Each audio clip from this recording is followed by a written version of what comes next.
नमस्कार, मैं रवीश कुमार। जितने स्पष्ट किसान थे कि कोर्ट की कमेटी में नहीं जाना है, उतना ही स्पष्ट कोर्ट था कि कमेटी बनानी ही है। कमेटी बन गई और सदस्यों के नाम आ गए, चीजें वायरल हो चुकी हैं। सरकार भी चाहती थी कि कमेटी बन जाए। सरकार नहीं चाहती थी कि कानून के लागू होने पर रोक लगे। सुप्रीम कोर्ट ने कानून के लागू होने पर रोक लगा दी है। सोमवार को लगा था कि सरकार कटघरे में है, मंगलवार को लग रहा है किसान कटघरे में है। इससे पहले आप यह पूछें कि कोर्ट ने कमेटी क्यों बनाई, कोर्ट ने इसका भी जवाब दिया है। सुप्रीम कोर्ट ने कहा है कि हम कमेटी अपने लिए बना रहे हैं। कमेटी का सुझाव इस मामले की सुनवाई की शुरुआत से ही साथ साथ चल रहा था। क्या कमेटी ही इस समस्या के समाधान का अंतिम रास्ता है? आखिर सुप्रीम कोर्ट को अपने लिए कमेटी बनाने की जरूरत क्यों पड़ी? इस पर कोर्ट ने कहा कि कोई भी ताकत हमें कृषि कानूनों के गुण और दोष के मूल्यांकन के लिए एक समिति गठित करने से नहीं रोक सकती है। यह न्यायिक प्रक्रिया का हिस्सा होगी। समिति यह बताएगी कि किन प्रावधानों को हटाया जाना चाहिए और फिर वो कानून से निपटेगी। हम कानून को सस्पेंड करना चाहते हैं, मगर सशर्त, लेकिन अनिश्चित काल के लिए नहीं। हम जमीनी हकीकत जानना चाहते हैं। आप सरकार के पास जा सकते हैं, तो कोर्ट के पास क्यों नहीं जा सकते हैं? हमें नाम दीजिए। हम ये नहीं सुनना चाहते कि किसान कमेटी के समक्ष पेश नहीं होंगे। कोर्ट ने कानून को अनिश्चित काल के लिए सस्पेंड नहीं किया है। अदालत ने कहा है कि कमेटी का गठन उसके अधिकार क्षेत्र में आता है। लेकिन जब सबसे बड़े पक्ष किसानों को उस कमेटी से कोई उम्मीद ना हो, जरूरत ना लगे, तो फिर कोर्ट को कमेटी क्यों बनानी चाहिए? क्या कमेटी से बात ना करने पर किसानों के खिलाफ कार्रवाई होगी, नोटिस जारी होंगे, या सरकार की तरह कमेटी से बात करने वाले किसान खोज कर लाए जाएंगे? किसानों ने सोमवार रात ही साफ कर दिया था कि कमेटी का हिस्सा नहीं होंगे। मंगलवार को भी उनका फैसला यही था। ਅਸੀਂ ਕਮੇਟੀ ਨੂੰ ਮੁੱਢੋਂ ਸੁੱਢੋਂ ਰੱਦ ਕਰਦੇ ਆਂ। ਸਾਡਾ ਇਸ ਕਮੇਟੀ ਨਾਲ ਕੋਈ ਲੱਗਾ ਦੇਗਾ ਨਹੀਂ, ਨਾ ਅਸੀਂ ਸੁਪਰੀਮ ਕੋਰਟ 'ਚ ਗਏ ਆ, ਨਾ ਅਸੀਂ ਜਾਣਾ। दूसरी गल ये हैगी है कि जिहड़ा साडा संविधानिक हक है आपदा संघर्ष करन दा, ਉਹ ਅਸੀਂ ਆਪਦਾ ਜਿਹੜਾ ਹੱਕ ਹੈ ਉਹ ਸੰਘਰਸ਼ ਕਰਾਂਗੇ। ਸੰਘਰਸ਼ ਕਰਕੇ ਇਹ ਕਾਨੂੰਨ ਹੈ ਜਿਹੜੇ ਰੱਦ ਕਰਾਵਾਂਗੇ। ਇਹਨਾਂ ਨੂੰ ਮੁੱਢੋਂ ਰੱਦ ਕਰਾਉਣਾ ਚਾਹੁੰਦੇ ਆ, ਨਾ ਕੋਈ ਇਹਨਾਂ ਨੂੰ ਡਿਲੇ ਕਰਾਉਣਾ ਚਾਹੁੰਦੇ ਆ, ਨਾ ਇਹਨਾਂ ਨੂੰ ਹੋਲਡ ਕਰਾਉਣਾ ਚਾਹੁੰਦੇ ਆ। ਸੁਪਰੀਮ ਕੋਰਟ ਨੇ ਵੀ ਇਹ ਫੈਸਲਾ ਤਾਂ ਕੀਤਾ ਕਿ ਸਰਕਾਰ ਨੂੰ ਜੇ ਕੋਈ ਝੜਕਾਂ ਦਿੱਤੀਆਂ ਨੇ, ਸਰਕਾਰ ਦੀ ਜੇ ਤਹੀਨ ਕੀਤੀ ਹੈ, ਸਰਕਾਰ ਨੂੰ ਜੇ ਉਹਨੂੰ ਕੁਝ ਬੋਲਣਾ ਪਿਆ ਤਾਂ ਇਸ ਕਰਕੇ ਬੋਲਣਾ ਪਿਆ ਕਿ ਜੋ ਲੋਕ ਇੰਨੀ ਠੰਡ ਦੇ ਵਿੱਚ, ਇੰਨੇ ਮੀਂਹ ਦੇ ਵਿੱਚ ਬੈਠੇ ਨੇ, ਆਪਦੇ ਘਰ-ਬਾਰ ਛੱਡ ਕੇ ਇੰਨੀ ਦੂਰ ਆਏ ਨੇ, ਤੇ ਸਰਕਾਰ ਨੇ ਸਾਡੀ ਅੱਜ ਤੱਕ ਬਾਤ ਨਹੀਂ ਪੁੱਛੀ। ਇਸ ਕਰਕੇ ਸੁਪਰੀਮ ਕੋर्ट ਨੂੰ ਇਹ ਕਹਿਣਾ ਪਿਆ ਹੈਗਾ ਤੇ ਲੋਕਾਂ ਦੇ ਦਬਾਅ ਸਦਕੇ ਸੁਪਰੀਮ कोर्ट ਨੂੰ ਇਹ बोलना ਪਿਆ ਹੈਗਾ। इदू पहला सुप्रीम कोर्ट नहीं बोलिया। फुल साहब, आप लोग कमेटी नहीं जा रहे थे, आप क्या कैसे देखते हैं इस निर्णय को? देखो जी, इस निर्णय को ਅਸੀਂ ऐसे जानते हैं भाई जो सरकार, मोदी सरकार या उन्होंने कोई सम्मति सी मंत्रियों की जो हमसे कराना चाहते थे, इनको रिपील की बजाय इनको फ्रीज में या होल्ड कराना चाहते थे या कमेटी बनाना चाहते थे, वो आप नहीं बना सके। वो जो कुछ आप कराना चाहते थे वो सुप्रीम कोर्ट के राही वही बात कराना चाहते हैं। सुप्रीम कोर्ट ने किया है सर। कमेटी के सामने जाएंगे आप लोग? कमेटी के सामने तो आज हमारे वकील थे जो, वो भी नहीं गए, आज सुनवाई में भी नहीं गए।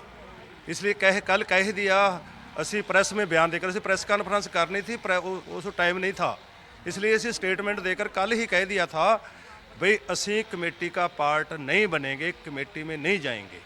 तो इससे फिर ये संदेश नहीं जाएगा फुल साहब कि आप लोग सुप्रीम कोर्ट पर भी भरोसा नहीं करते हैं? ये संदेश जाएगा इससे? तो नहीं, सुप्रीम कोर्ट पर भरोसे की बात नहीं। सुप्रीम कोर्ट असी समझते हैं भी जो कानून है ये पार्लीमेंट ने बनाए है, मोदी सरकार ने बनाए है, मोदी सरकार से ही रद्द करवाने हैं। भावें वो पार्लियामेंट का सेशन करा के रद्द करा दें, भावें किसी और रास्ते रहेंगे। आंदोलन को समस्या मानकर समाधान के लिए कोर्ट ने कमेटी बनाई। अब अगर उस कमेटी में आंदोलन के किसान ही ना जाएं तो क्या यह नई समस्या नहीं होगी? क्या कमेटी के गठन के बाद अब आंदोलन के भी हटाने के आदेश दिए जाएंगे? कोर्ट ने कई बार कहा है वैसे कि प्रदर्शन करना अधिकार है, लेकिन यह भी कहा है कि वह देख सकता है कि जहां प्रदर्शन किया जा रहा है क्या वहीं किया जाना जरूरी है। आज बहस के दौरान याचिकाकर्ता के एक वकील ने कोर्ट को ध्यान दिलाया, हरीश साल्वे ने, कि किसान आंदोलन की पैरवी कर रहे वकील दुष्यंत दवे एचएस फुल्का, प्रशांत भूषण और कोलिन गंजाल्विस पेश नहीं हुए हैं। इनमें एचएस फुल्का ने ट्वीट किया है कि उनके क्लाइंट मुवक्किल किसानों ने ही कहा कि आपकी जरूरत नहीं है कोर्ट में जाने के लिए। हमने फैजान मुस्तफा से इस बारे में पूछा कि क्या आज आदेश का दिन नहीं था, क्या वकीलों को हाजिर नहीं होना चाहिए था। मैं समझता हूं रवीश कि किसान आंदोलन को जो लोग वकील जिनकी कल सुप्रीम कोर्ट ने तारीफ की थी, अगर वो कोर्ट में आज होते तो बेहतर होता। लेकिन वो ये कह सकते हैं कि जो ऑर्डर कल इशू हुआ था उसमें सिर्फ ये दिया था कि कोर्ट अपना ऑर्डर प्रोनाउंस करेगा। आज कोर्ट में अच्छी खासी बहस हो गई। ये बहस और कल के ऑर्डर में अब अंतर हो गया। मैं ये समझता हूं कि इन वकीलों को कोर्ट में रहना चाहिए था। अगर ये कोर्ट में होते तो ये शायद कमेटी के लिए कुछ अपने नाम या इंडिपेंडेंट एक्सपर्ट्स के नाम दे सकते थे।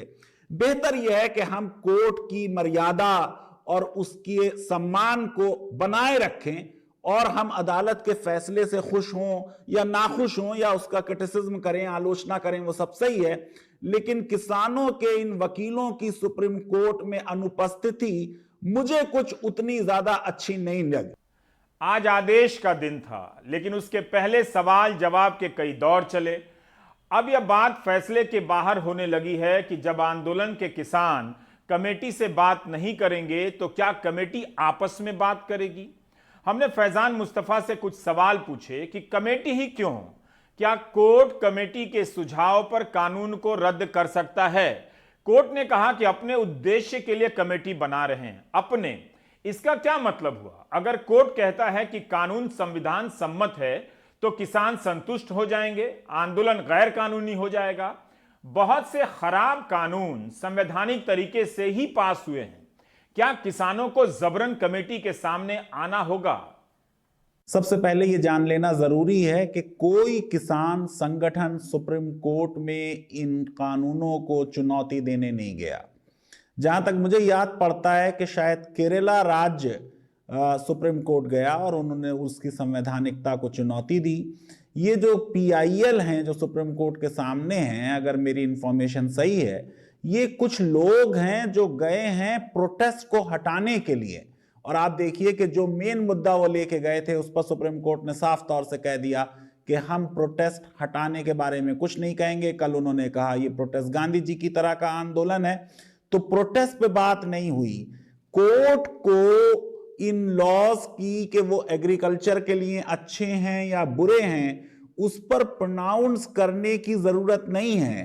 कोर्ट प्रोनाउंस करती है संवैधानिकता पर।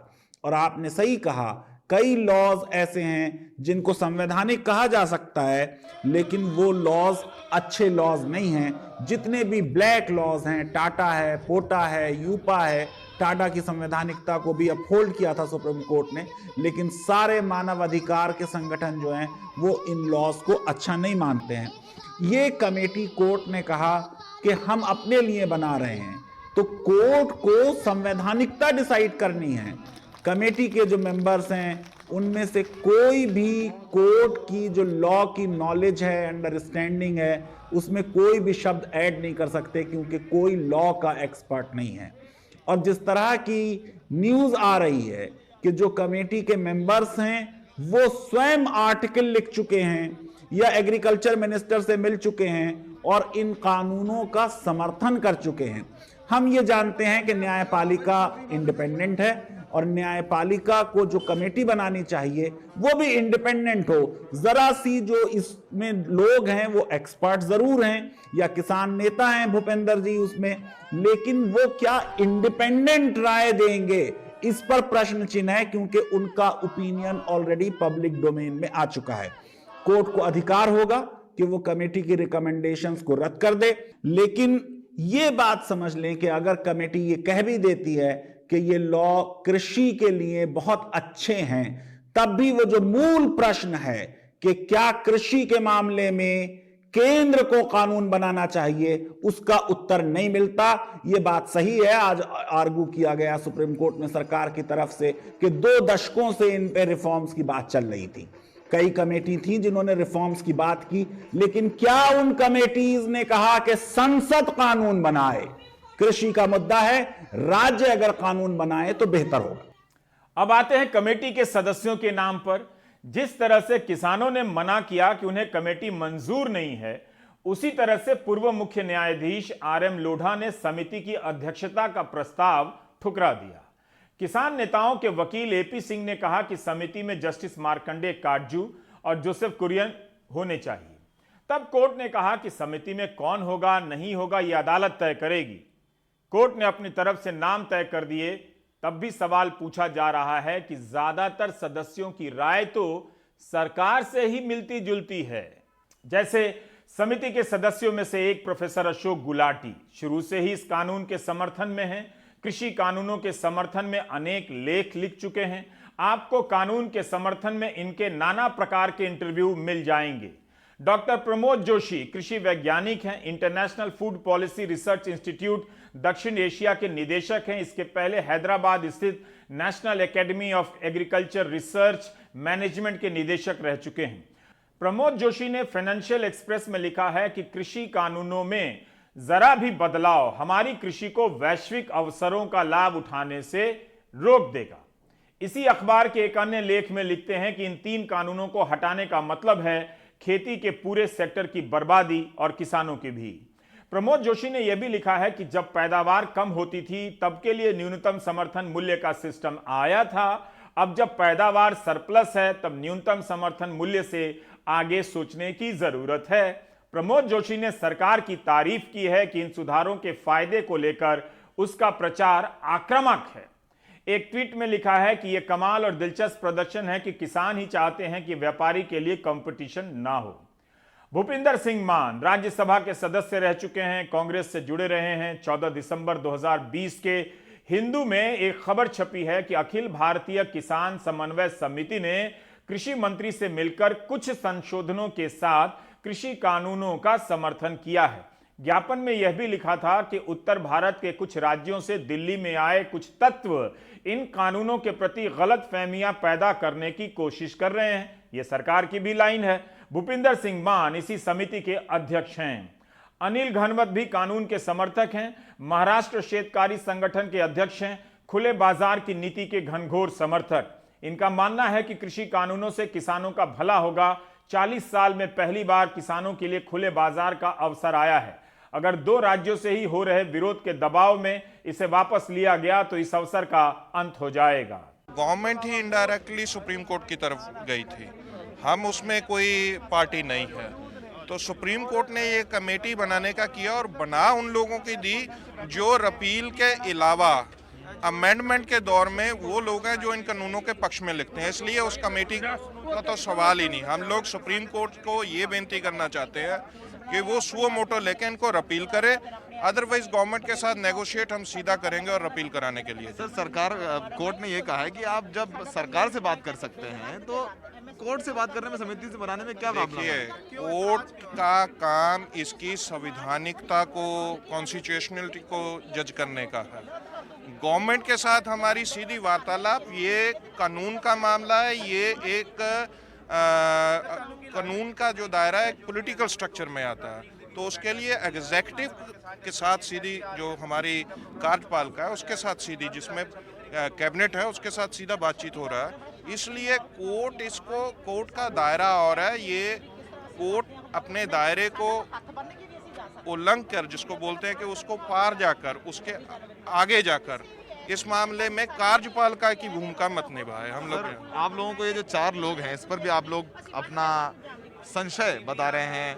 अशोक गुलाटी जी के नाम पर आपको समस्या है, जो 4 सदस्यों के नाम पे भी समस्या है, ऐसा क्या है?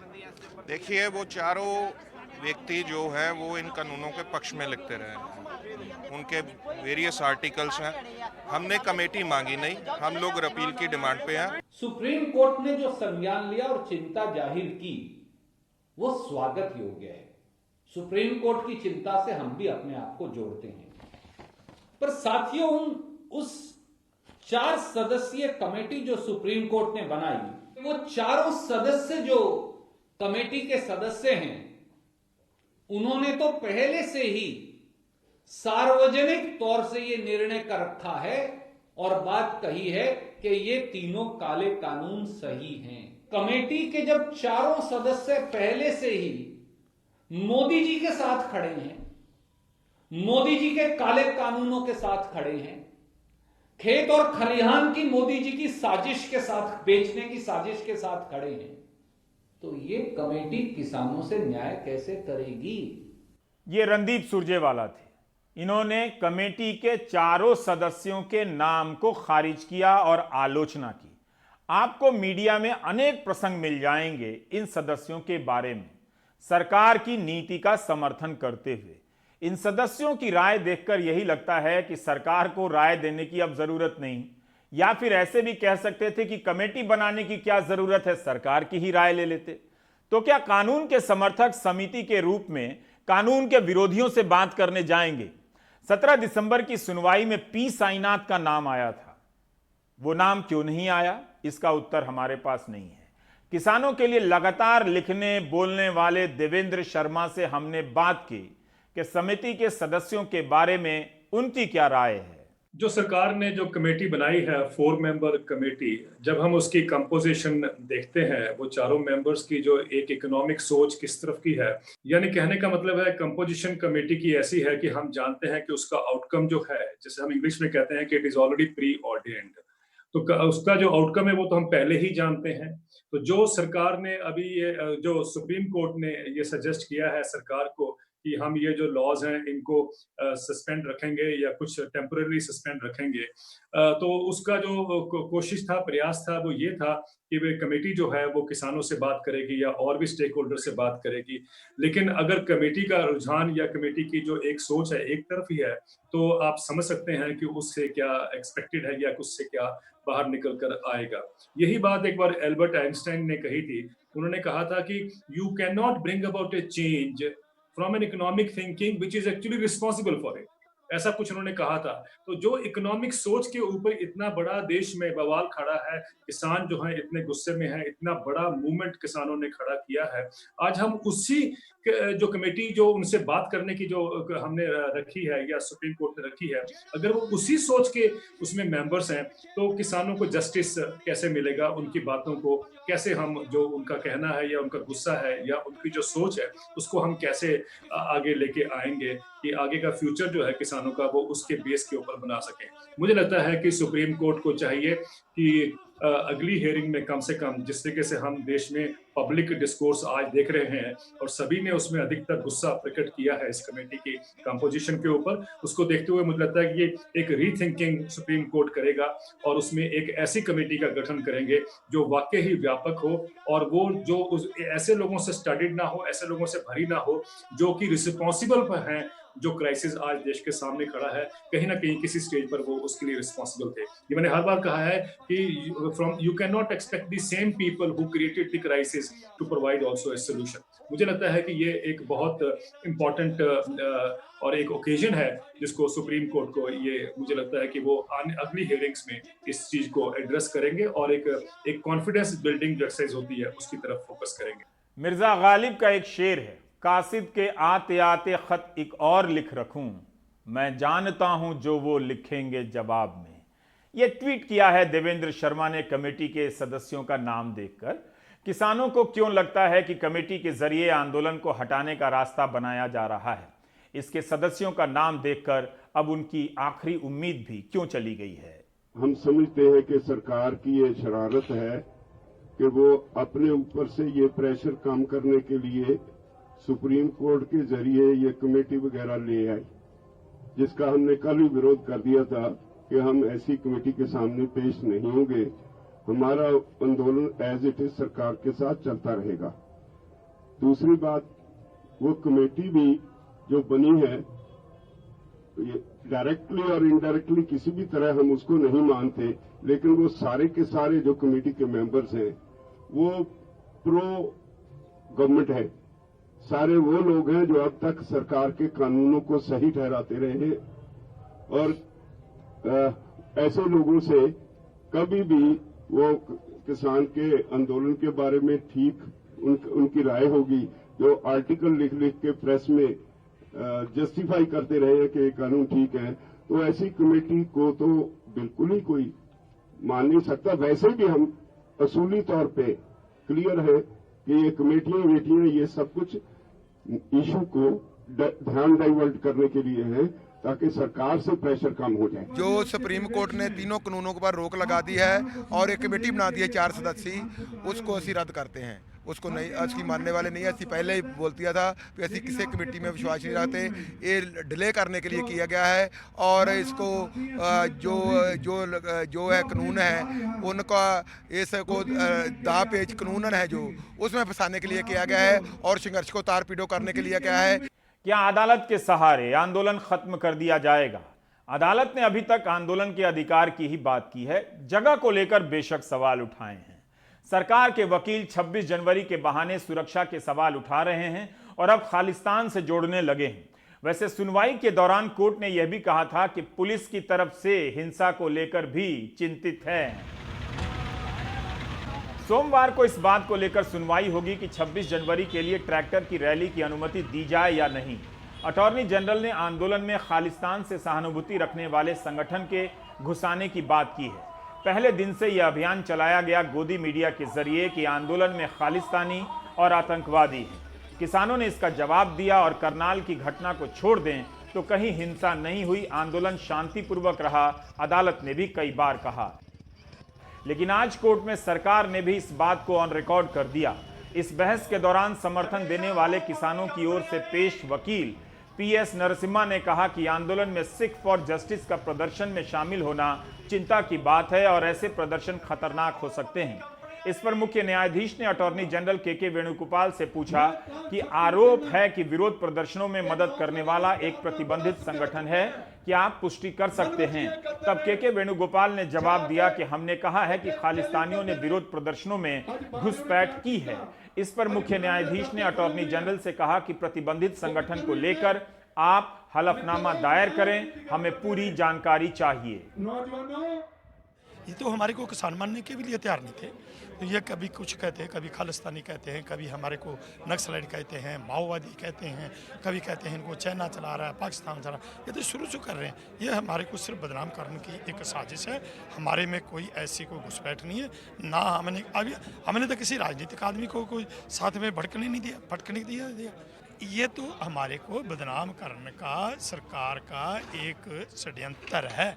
ये पूरे देश के लोग हैं और यहाँ पर विदेशी लोग, मतलब के विदेशों से भी वो लोग आए हैं जिनकी ज़मीन जायदाद यहाँ है, जिनके परिवार यहाँ पर है, वो लोग सपोर्ट कर रहे हैं, जिनका किसानी हितों के साथ मतलब के रिश्ता जुड़ा हुआ है और हमारे पास में जहाँ मनुष्यता के आधार पर बात कर रहे हैं। देखिए, क्या केरला भी खालिस्तान मांगता है? क्या तमिल भी खालिस्तान मांगते हैं? क्या राजस्थान भी खालिस्तान की मांग करता है? क्या यूपी भी खालिस्तान की मांग करता है? क्या MP भी खालिस्तान की मांग करता है?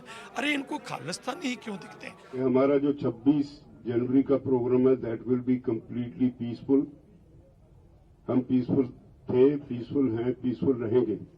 लेकिन जिस तरह से एक भ्रम फैलाया जा रहा है गांव-गांव में, पंजाब में, हरियाणा में, यूपी में, कि शायद किसी दुश्मन के देश पे जैसे हमला करना हो, जैसे दिल्ली फतेह करने जा रहे हैं, लाल किले पे जा रहे हैं, पार्लियामेंट पे जा रहे हैं, ये ऐसी इररिस्पॉन्सिबल बातें ये संयुक्त किसान मोर्चे की बिल्कुल नहीं है। हम जो भी प्रोग्राम करेंगे टोटली पीसफुल होगा। हमारा कोई लाल किले पे जाने का प्रोग्राम नहीं है, हमारा कोई पार्लियामेंट पे कब्जा करने का प्रोग्राम नहीं है। किसान आंदोलन अब उस चौराहे पर है जहां लाल बत्ती ही जलती दिखाई दे रही है, बाकी बत्तियां काम नहीं कर रही हैं। इस आंदोलन के दौरान प्राइम टाइम के किसी एक एपिसोड में मैंने कहा था कि किसान आंदोलन के जरिए भारत का किसान नाम की पहचान की समाप्ति का समापन समारोह देखेगा। काश मेरी बात गलत होती। जय जवान, जय किसान। ब्रेक के बाद भारत महान।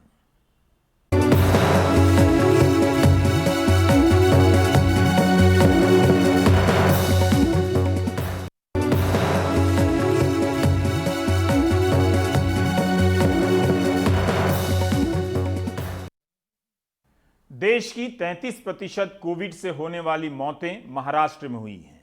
आंकड़ा 50,000 के पार जा चुका है। 50,000 लोगों की मौत आम बात नहीं। महाराष्ट्र में इन मौतों का विश्लेषण किया गया है। इसमें पता चला है कि 71% मौतें उन कोविड मरीजों की हुई हैं जो पहले से हाइपरटेंशन, डायबिटीज जैसी दूसरी बीमारियों से जूझ रहे थे। अधिकांश मौतें 69.8% पुरुषों में हुई हैं, महिलाओं में कम देखी गई हैं। गर्भवती महिलाओं में 0.14% मौतें देखी गई हैं। मुंबई से हमारी सहयोगी पूजा की रिपोर्ट देखिए। महाराष्ट्र में मौतें 50,000 का आंकड़ा पार कर चुकी हैं, यानी देश में हुई कुल मौतों का 33%। अब कोरोना हॉटस्पॉट महाराष्ट्र की 26,724 मौतों का विश्लेषण हुआ है, जो बताता है 71.64% मौतें कोमॉर्बिडिटी यानी पहले से दूसरी बीमारी से ग्रसित मरीजों की हुई है। 46.76% मरे गए कोविड मरीज हाइपरटेंशन के भी शिकार थे। वहीं 39.49% मृत कोविड मरीजों को डायबिटीज था। 11.13% हृदय रोग के मरीजों की कोविड से मौत हुई, तो 4.97% कोविड मरीज किडनी और 3.94% मरीज फेफड़े की तकलीफ से पहले से ही गुजर रहे थे। अधिकांश मौतें 69.8% पुरुषों में हुई, जबकि महिलाओं में मृत्यु का प्रतिशत 30.2 है। वहीं कोविड संक्रमित गर्भवती महिलाओं में महज 0.14% मौतें दिखी हैं। राज्य के सार्वजनिक स्वास्थ्य विभाग के महामारी विज्ञान विभाग के प्रमुख डॉक्टर प्रदीप आफ्टे बताते हैं कि इस विश्लेषण से हाई रिस्क मरीजों की पहचान हुई है। 85% या 85% जो मृत्यु है वो 50 साल के ऊपर की गट में या समूह में जो व्यक्ति है उनमें हुई है। और अगर हम देखें तो 60 साल के ऊपर जो लोग हैं उनमें लगभग 65% के लगभग मृत्यु है। अगर इसका जेंडर वाइज हम एनालिसिस करें तो उसमें पुरुषों की मृत्यु की संख्या ये लगभग 70% है। उसके मुकाबले औरतों में मृत्यु की संख्या काफ़ी कम है। दूसरी बात इसमें ये उभर के सामने आ रही है कि जिनको कोई ना कोई बीमारी है, जैसे डायबिटीज़ हो या हाइपरटेंशन हो, तो ऐसे लोगों में 71% डेथ हुई है और जिनको नहीं है उनकी संख्या काफ़ी कम है। जो ये बीमारियां हैं उसमें से हाइपरटेंशन सबसे ज़्यादा पाई गई है। लगभग 47% लोगों में हाइपरटेंशन है, लगभग 39% लोगों में डायबिटीज़ भी है, और ये दोनों बीमारी जिनमें है ऐसे भी लगभग 22% लोग हैं। अगर हम देखें गर्भवती महिला है तो उनमें ज़्यादा मौतें नहीं पाई गई है, उनका औसत बहुत कम है। तो फिलहाल ये विश्लेषण हमें ये बताता है कि इसमें हाई रिस्क पॉपुलेशन कौन सा है। कोमॉर्बिड मरीजों में भी अब मौतें नियंत्रण में है। Maharashtra Covid task force BMC अस्पताल KEM के डॉक्टर कहते हैं कि अगर ऐसे मरीज भी जल्दी अस्पताल पहुंचते तो इतनी संख्या में मौतें नहीं होती। ये जो पेशेंट जब भी आते थे, सबसे पहले तो पैंडेमिक की शुरुआत में प्रेजेंटेशंस जो हम लोग देखते तो काफी लेट देखते थे, क्योंकि लोगों को पता नहीं था। जब इसके बारे में जागरूकता बढ़ी तब लोग जल्दी आने लग गए। अभी हम लोग देखते हैं कि इन पिछले कई महीनों में, 2 या 3 महीनों में इन पेशेंट्स के जो कॉम्प्लिकेशंस हैं उनमें भी काफी सारा घटाव हुआ है, काफी कमी हुई है। इसका कारण ये है कि पेशेंट जो है जल्दी अस्पताल में प्रेजेंट हो रहे हैं, वक्त पे अपना ख्याल रख रहे हैं, और जिनको कोमॉर्बिडिटीज है वो अपने आप को इतना सतर्क रखते हैं कि अगर कुछ भी कोविड जैसे सिम्टम्स दिखे तो तुरंत अपने डॉक्टर से सलाह ले रहे हैं। तो यही मैं कहूंगा कि अगर किसी को कोमॉर्बिडिटीज है तो वो जल्दी में जल्दी अपने डॉक्टर की सलाह ले, अगर उनको ऐसा लग रहा है कि कोविड या कोविड जैसे कोई लक्षण दिख रहे तो। मृत्यु दर में काफ़ी कमी आई है। पिछले जो 10 से 12 महीने हुए हैं वो इसी का है कि हमें पूरे 12 महीने में ये पता चला है कि ये कैसे बीमारी आगे प्रोग्रेस करती है। दवाइयों का, अलग अलग दवाइयों का जैसे जैसे रिस्पांस बढ़ा है, जो हम ट्रीटमेंट यूज़ कर रहे हैं उसमें भी कॉमनली स्टेरॉइड्स यूज़ करते हैं, जिसकी वजह से आपका अगर सप्रेस्ड डायबिटीज़ हो या कोई आपको अंदर पहले से हो, 8-10 साल से बीमारी हो जो आपको पता नहीं हो, वो दवाई देने के कारण भी कई बार ऊपर बाहर आ सकती है। इस विश्लेषण से महाराष्ट्र सरकार कोविड के टीकाकरण के लिए हाई रिस्क मरीजों की पहचान तो कर रही है, साथ ही कोविड के इलाज में इन मरीजों को बचाने की समझ भी पुख्ता कर रही है। मुंबई से पूजा भारद्वाज की रिपोर्ट, NDTV इंडिया के लिए। आप देख रहे थे प्राइम टाइम। नमस्कार।